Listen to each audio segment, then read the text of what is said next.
O dia 5 de julho de 2025 vai ficar marcado na história da Diocese de Ponta Grossa.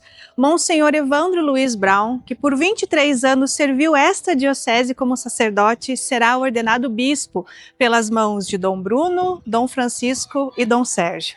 Mas para chegar até aqui, teve muita história que você confere agora. Então, Bárbara e todos aqueles que podem me escutar neste momento, eu sou o filho mais velho de uma família de 4 irmãos. Minha família sempre viveu aqui na Diocese de Ponta Grossa, na cidade de Teixeira Soares, mais especificamente na comunidade do Guabiroba. Lá eu vivi toda a minha infância, de lá que eu fui para o seminário e é para lá que eu vou em todas as minhas folgas. Guabiroba, Teixeira Soares, Diocese de Ponta Grossa.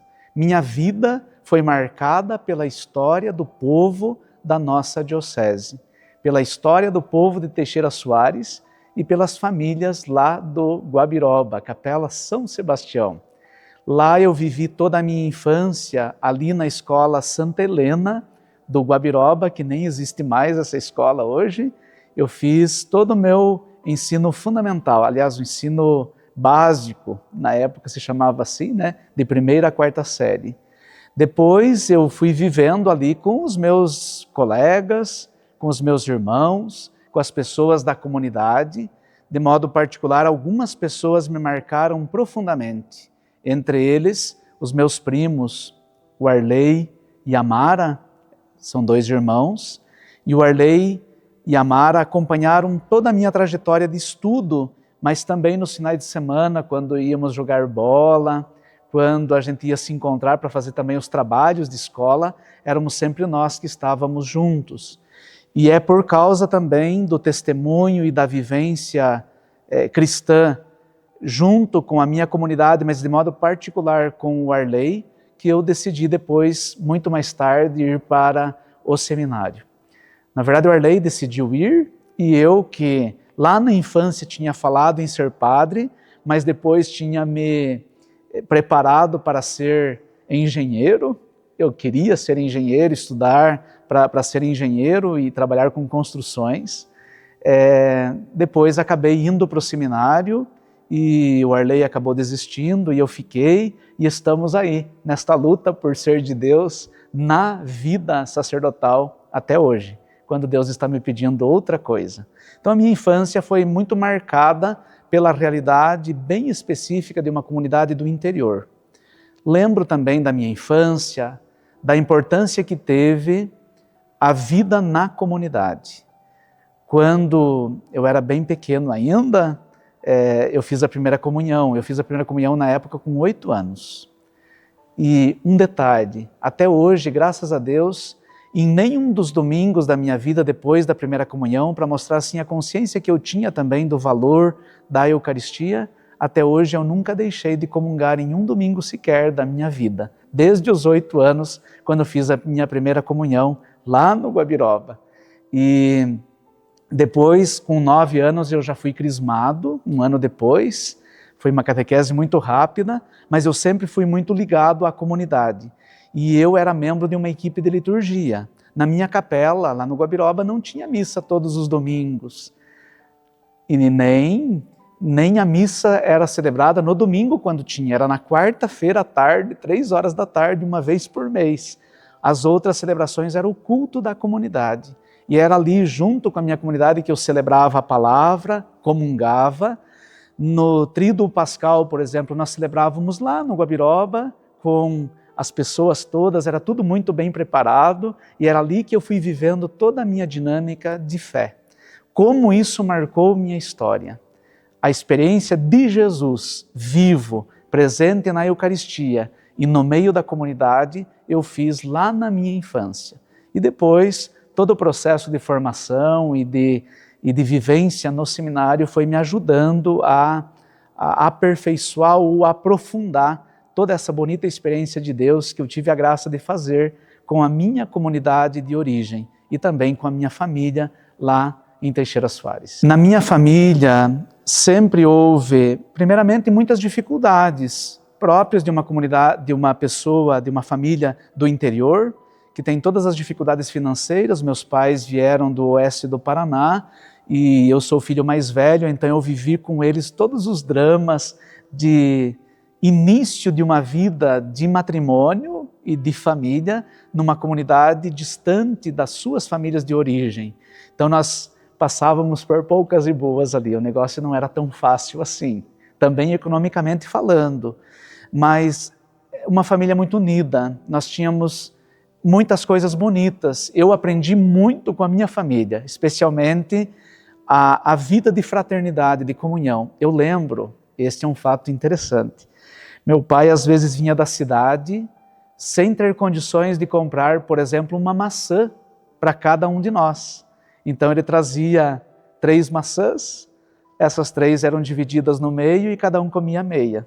Então os meus 3 irmãos, eu, meu pai e minha mãe, cada um comia meia maçã, para mostrar assim a comunhão, a partilha daquilo que era pouco, mas se vivia junto. Tão bonito isso.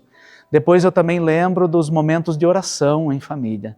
Tinha dia que nós não queríamos rezar, mas a minha mãe passava com a Bíblia azulzinha da edição pastoral, cheia de terços em cima, e distribuindo aqueles terços para todo mundo rezar. E às vezes a gente dizia, mãe, rezar hoje? E ela dizia, sim, vamos rezar.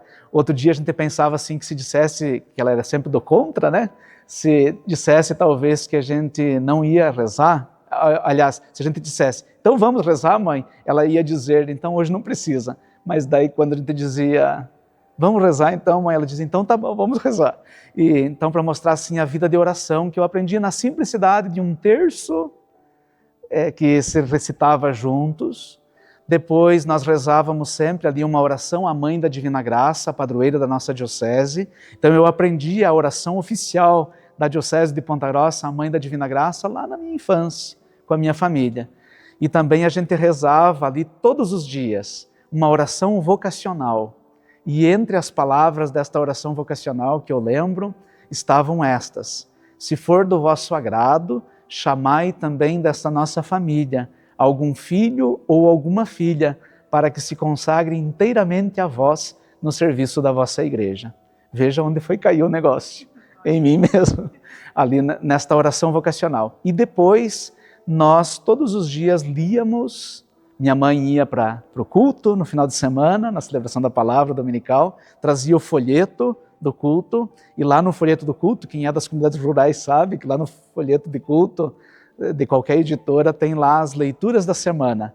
E a minha mãe sempre procurava aqueles textos, especialmente do Evangelho, e depois do terço, da oração à Mãe da Divina Graça, da oração vocacional, nós líamos o texto do Evangelho do dia. Acredito que isso foi fazendo com que o Evangelho fosse sendo impregnado dentro do meu coração. E acho que é a partir de lá que eu comecei a valorizar e a reconhecer que a minha vida tem sentido a partir daquilo que Deus vai dizendo para nós em sua palavra. Então são alguns fatos assim que a gente vai recordando nesse momento da história da vida da família. Como que aconteceu a sua ida para o seminário? Como que foi esse passo que você precisou dar, esse anúncio que você fez para a sua família e então o seu ingresso nessa caminhada? Então eu lembro que o Arley me disse um dia que ele iria fazer um encontro vocacional, os chamados estágios vocacionais, era assim que era dito na época. E ele resolveu ir, e eu disse para ele, quando ele me falou, eu vou com você. E eu acabei indo. Não lembro como é que eu contei para minha mãe, para o meu pai, essa situação toda, eu só sei que eu acabei indo fazer o encontro. Os encontros vocacionais, que foram 2 que eu fiz na época, e depois, logo nós fomos aprovados. Era um bando, era um monte de menininhos que estavam lá, piazadinha.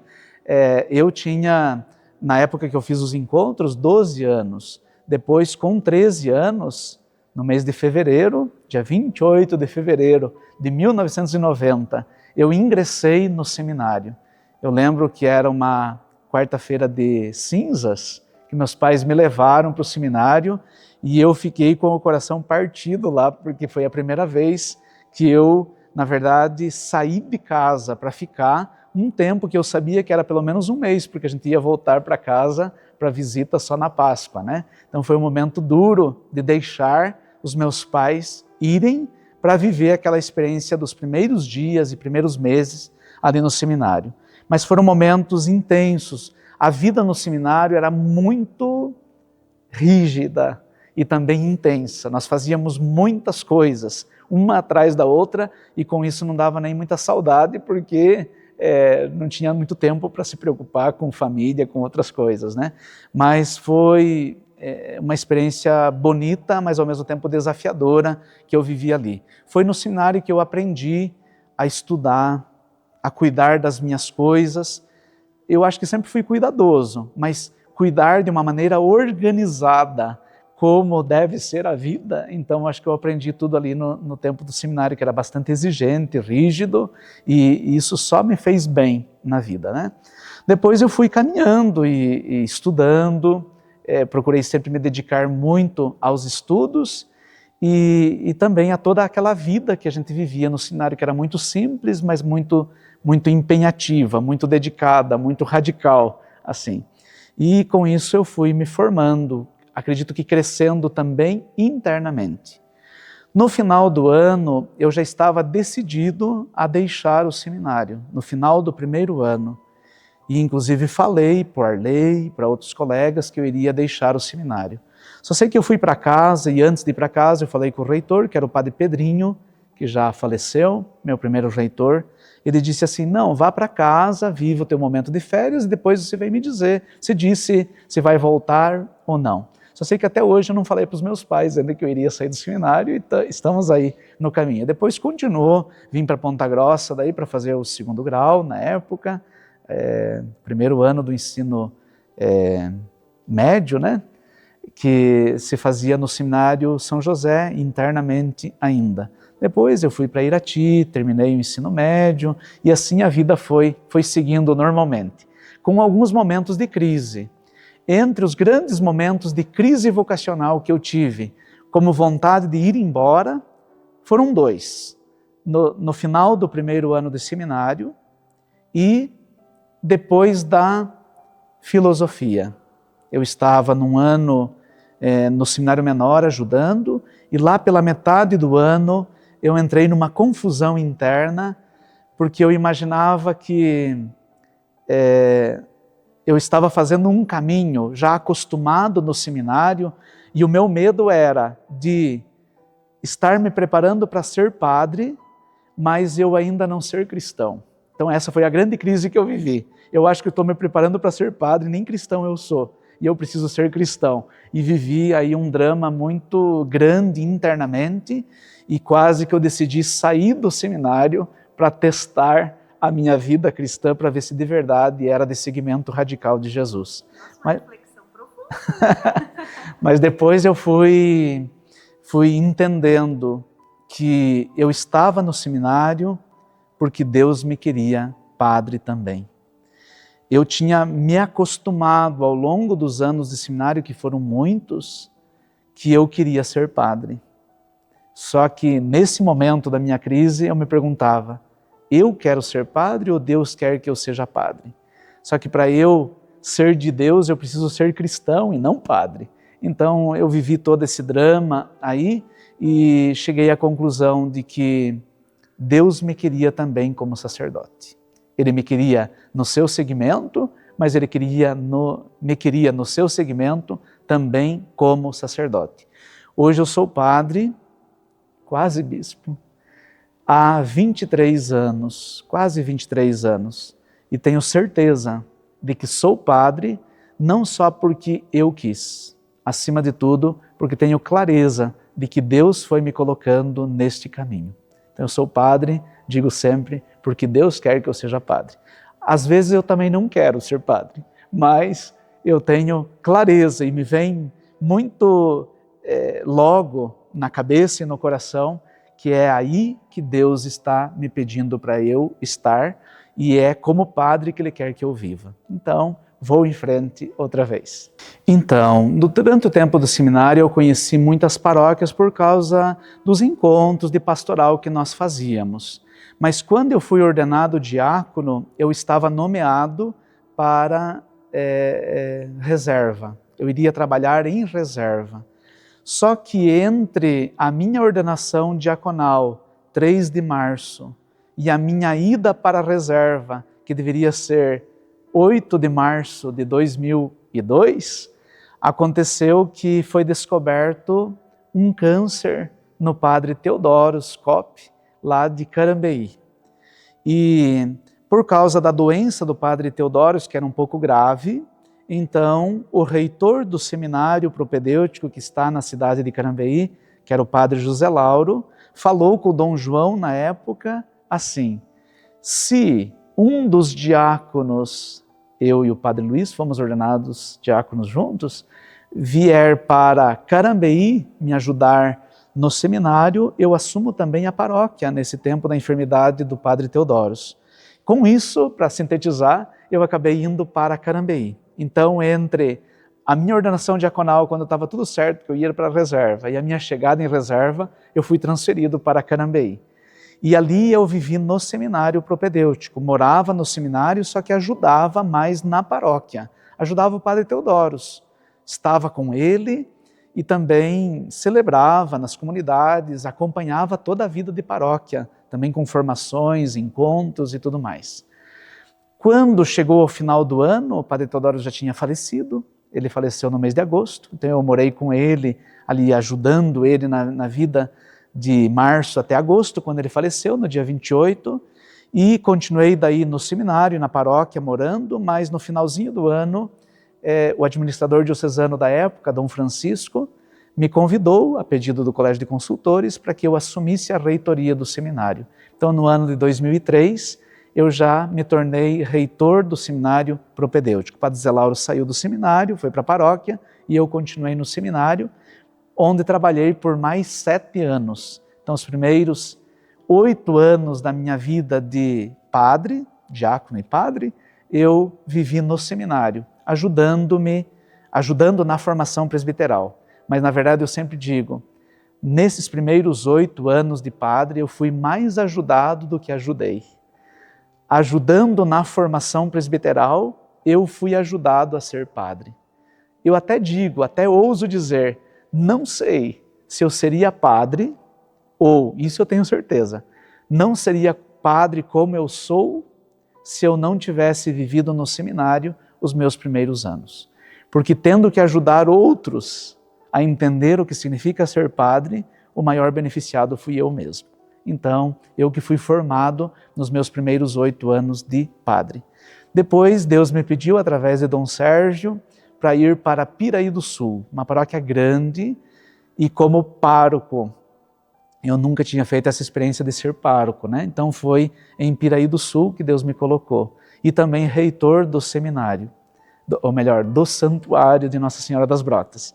E fui para lá e começamos o trabalho junto com o padre Leonel, depois passaram tantos outros padres que foram me ajudando no serviço, e juntos nós fizemos um trabalho maravilhoso e grandioso também naquela cidade amada de Piraí do Sul, onde eu vivi 10 anos do meu ministério, no santuário de Nossa Senhora das Brotas e na paróquia de Piraí do Sul. Uma paróquia grande, de um povo servidor, generoso, disponível, e por isso foi possível viver tantas experiências bonitas, sejam elas pastorais, administrativas, de construção. Foi tudo muito bonito que a gente viveu ali em Piraí do Sul. E depois desses tempos em Carambeí, 8 anos, Piraí do Sul, 10 anos, eu vim para Santa Rita. Eu fui nomeado para esta paróquia no mês de dezembro de 2009, e eu sabia que deveria vir aqui no ano de 2010, ou melhor, 19, para vir para cá no ano de 2020, isto. E eu fiquei assustado, porque eu era acostumado com realidades do interior, seja da minha cidade de origem, Teixeira, depois Piraí do Sul, Carambeí, cidades do interior, onde eu me dava tão bem, e me assustou num primeiro momento quando eu fui nomeado pároco da paróquia Santa Rita. E aqui eu sabia de uma atividade tão grande, com tantas pessoas, e de um estilo de evangelização e um jeito de ser igreja muito diferente daquele que eu conhecia. Então, no início eu me assustei. Depois eu fui chegando aqui, e logo chegou comigo a pandemia também, que deu para todo mundo parar, seja o povo e também eu, porque eu fiquei isolado quase que todo um tempo, de quase 2 anos dentro de uma casa, com contato com poucas pessoas. Então foi um tempo bastante exigente, aquele da chegada aqui na paróquia Santa Rita. Mas aos poucos a gente foi conhecendo, aprendendo a lidar e a servir a comunidade da paróquia Santa Rita como ela é. E aqui vivemos momentos muito intensos do serviço como sacerdote. Como esta paróquia me ajudou? Em primeiro lugar, ela me fez entender e a descobrir que é possível viver aquilo que a igreja pede que se viva no Brasil inteiro, que é uma realidade de comunidade de comunidades. Na paróquia Santa Rita existem muitos pequenos grupos de famílias ou grupos de pessoas que se encontram semanalmente para partilhar a palavra, para comer juntos, para conversar. E eu vejo como isso é forte e como isso ajuda as pessoas. E é isso que a igreja pede, que as nossas paróquias e as nossas comunidades maiores, elas se transformem em pequenas comunidades, onde todo mundo se conhece, onde as pessoas se ajudam, onde um sabe o nome do outro e onde as pessoas podem viver de verdade a experiência cristã.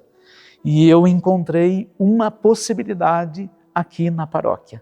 Isso já vivia-se aqui, acontecia aqui, e eu fui vendo ao longo dos anos como isso foi se desenvolvendo também.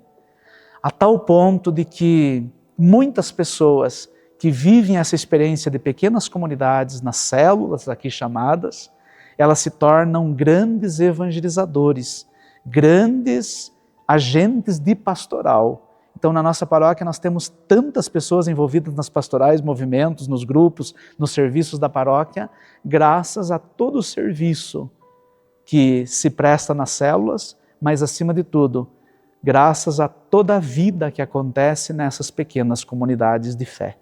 Então, aqui eu aprendi que é possível viver aquilo que a igreja pede para toda a igreja, de se viver pequenas comunidades. De uma maneira grandiosa, isso acontece nesta paróquia. Então eu fui muito agraciado, Deus foi muito generoso sempre comigo. Ele me colocou em lugares onde eu precisava estar para aprender, para também ir me convertendo internamente. E isso aconteceu onde eu passei e também especialmente nesta última paróquia, onde eu vivi os meus últimos 5 anos.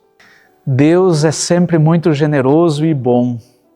Ele pega tudo aquilo que é nosso e vai transformando devagar em graça para nós mesmos. Então Deus é sempre generoso, Deus é sempre bom. Ele sabe fazer conosco aquilo que nem nós sabemos fazer conosco. Para isso é preciso também deixar-se conduzir. Eu procuro, nem sempre eu consigo porque eu sou teimoso, porque sou difícil de lidar, inclusive com Deus. Mas Ele vai sabendo como conduzir as coisas. Ele sabe sempre me vencer, graças a Ele. Então, logo que eu me tornei reitor de seminário, eu comecei a participar desses organismos que nos ajudam na formação. E então, logo eu fui convidado para ser secretário da USIB do Paraná todo. E ali fizemos uma experiência bonita. Depois, mais tarde, eu fui convidado pelos padres da nossa diocese, eleito, na verdade, coordenador da pastoral presbiteral. Mais tarde, numa outra gestão, eu fiquei tesoureiro da pastoral presbiteral.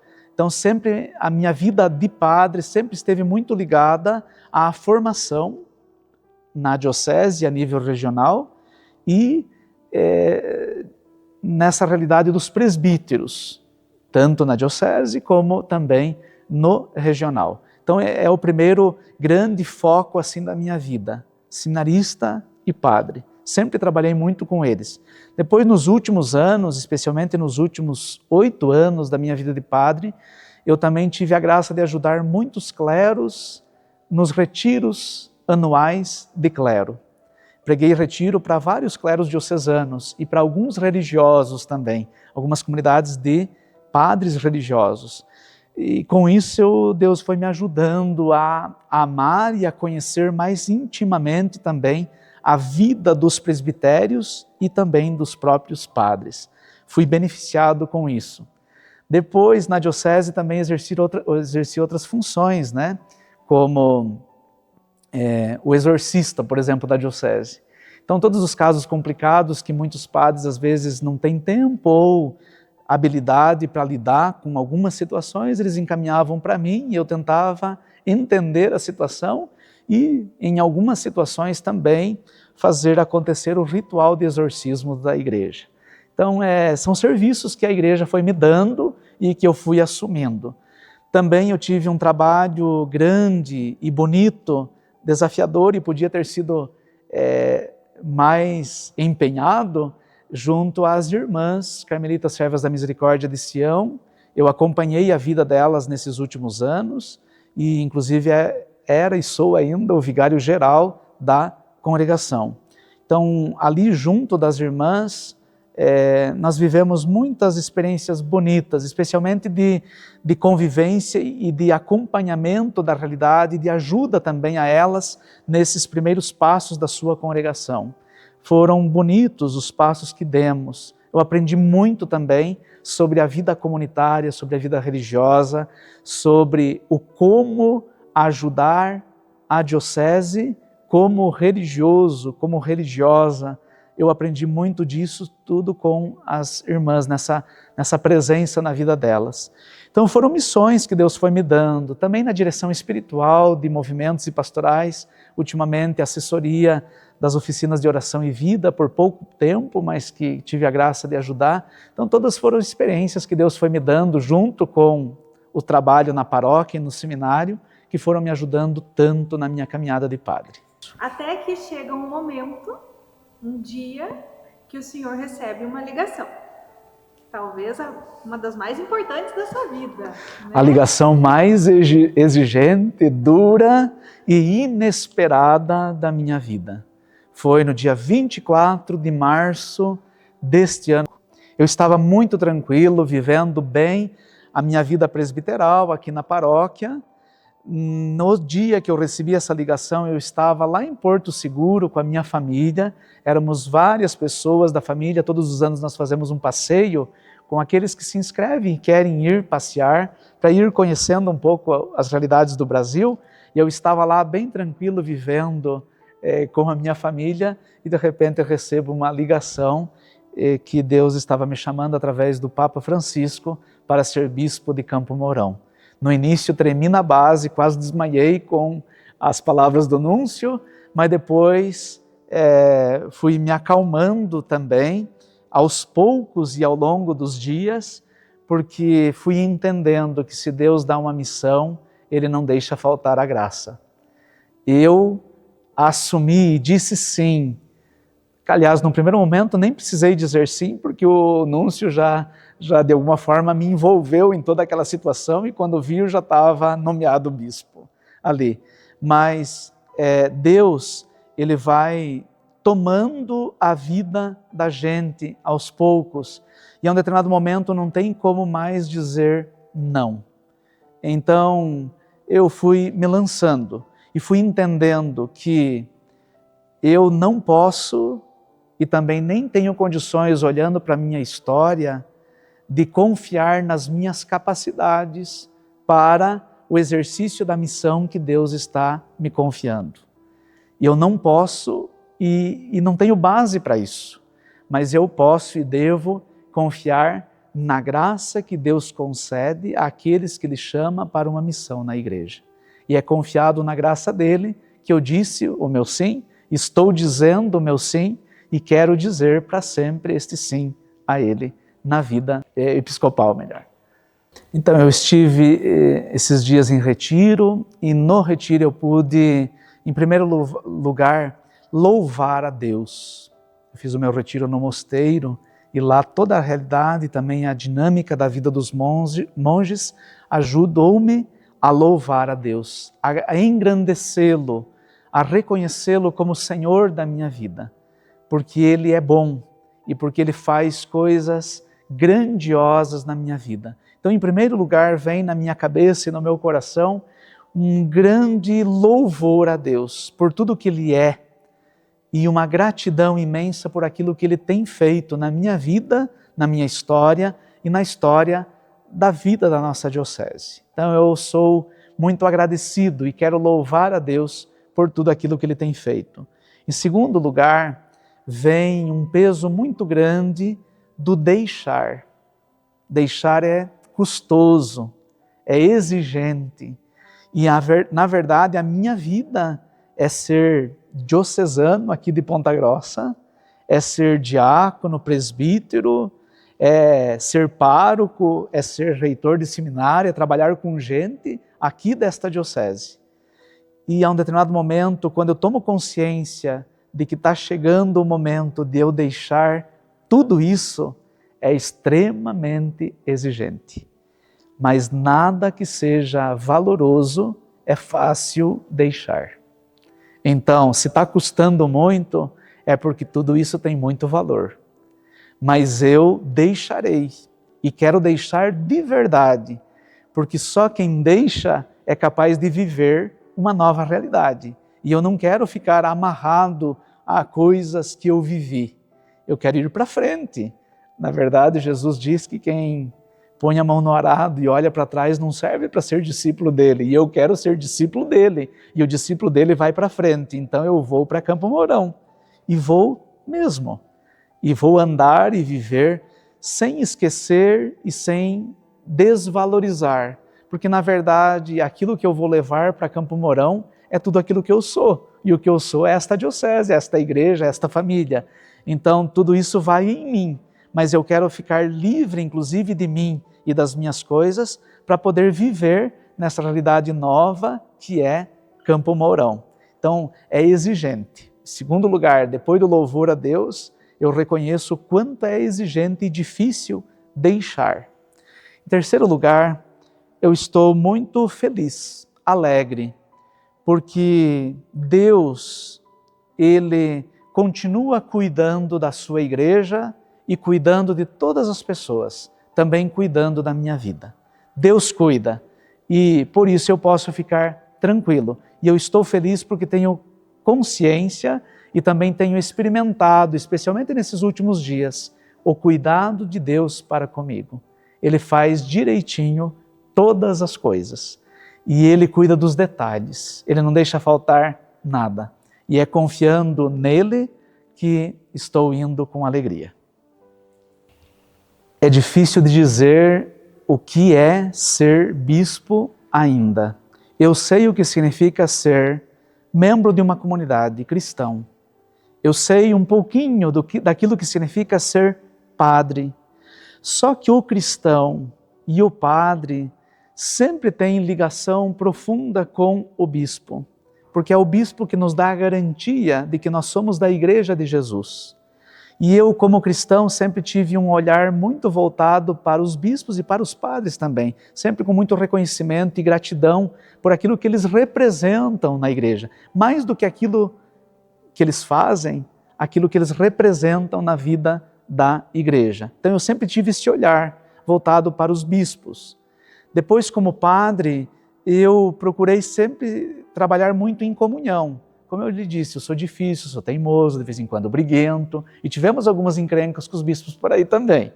Mas eu sempre procurei ser obediente e dócil. E aprendi muito neste relacionamento com os bispos. Agora eu vou ser bispo.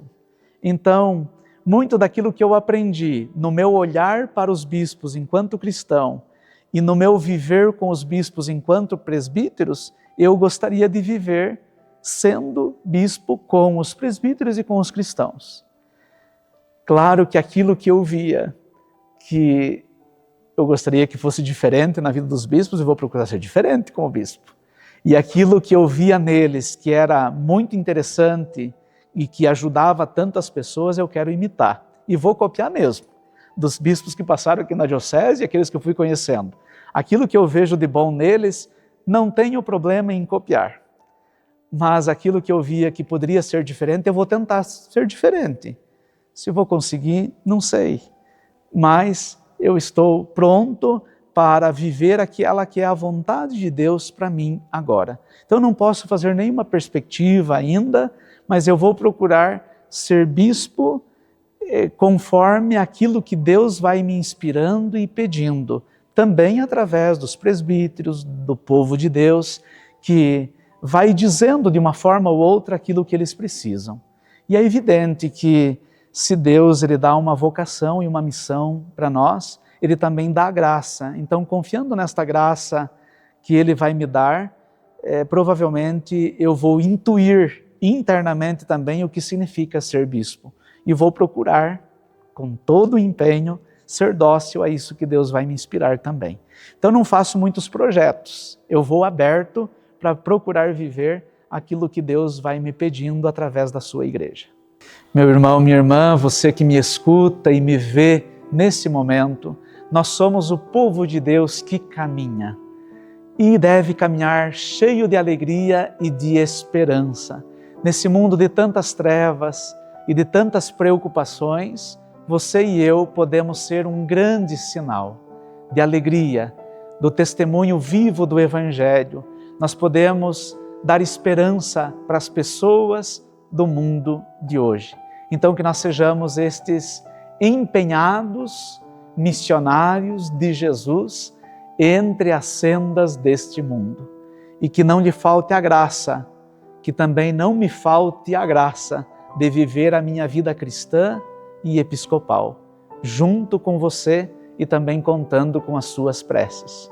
Que Deus nos abençoe a todos, em nome do Pai, e do Filho, e do Espírito Santo. Amém. Amém. Amém. Que lindo. Foi Prontinho. muito bom. Nossa. Não precisa regravar esse negócio? Deus o livre, 3 horas. Meu Deus, esqueci de dar o rec.